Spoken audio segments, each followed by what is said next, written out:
When I came back and I realized like, wow, over the course of the past few years, I've saved up a lot of money, and I had saved up nearly $100,000. Everything was going great, right? Life's feeling good, doing well. I'm telling my friends, and I remember it was Thanksgiving, and I'm at my apartment, and my mom was out of town. I had to go home sit from my uncle and aunt. After Thanksgiving dinner by myself, I'm watching a Liam Neeson movie, and I have a massive panic attack. I'm terrified. And I remember in the movie, Liam Neeson says something along the lines of, you know, when you die, it's not your life that flashes before your eyes.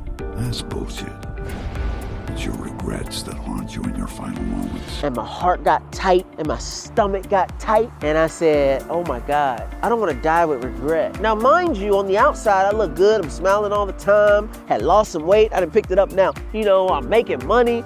Like, on the outside, it looked great. But on the inside, I was hurting. And I was hurting really bad. And at first I didn't know what it was. I didn't have words for it, but it felt the same way I felt when I was in college. And I was in the dorm room by myself, not telling anybody that I had dropped out of school and I had flunked out and that I wasn't gonna be back next semester. That feeling was anxiety and depression, severe. I couldn't go to sleep that night, but I just remember telling myself, this really hurts. And I had never contemplated suicide, but I remember in that moment, having that feeling, I felt like, man, if I felt the way I feel right now for 10 years, I'd probably kill myself too. And so I went to bed. And the next morning I woke up, felt great for about 10 seconds. And then, tight chest, stomach hurting, pain, bent over. And that anxiety stayed with me every single day. Days went by, weeks. I started having insomnia. I couldn't sleep. I couldn't eat. I didn't know what was wrong with me. I was terrified. I remember I hadn't slept in like a week and a half.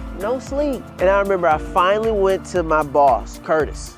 And I was like, Curtis, I'm breaking, man. I can't keep going. I gotta go. And Curtis said, look, man, I've noticed you've been off lately. You need to take time for yourself. You need to take some time off. Here's my therapist, go see her. So immediately I take a leave of absence. I go and I see a therapist. I casually tell her, you know, hey, you know, I'm having some stress at work, you know, having a little bit of anxiety, no big deal. Also, by the way, I'm gay, nobody knows, not a big deal, but yeah, you know, I just think I need some time off work. Kind of blew past the fact that I had lived my whole life as someone and not as the real someone that I was. And she picked up on it. She didn't say anything that time, but she definitely said something next time. And what I didn't realize at the time is that this anxiety and this feeling of regret was coming from me not being true to who I was. For a long time, since I was in high school, I knew that I was gay and I liked boys, but I didn't want to be gay. I said, look, I'm already black. I don't need two things, all right? I don't need to be discriminated. But it finally caught up with me.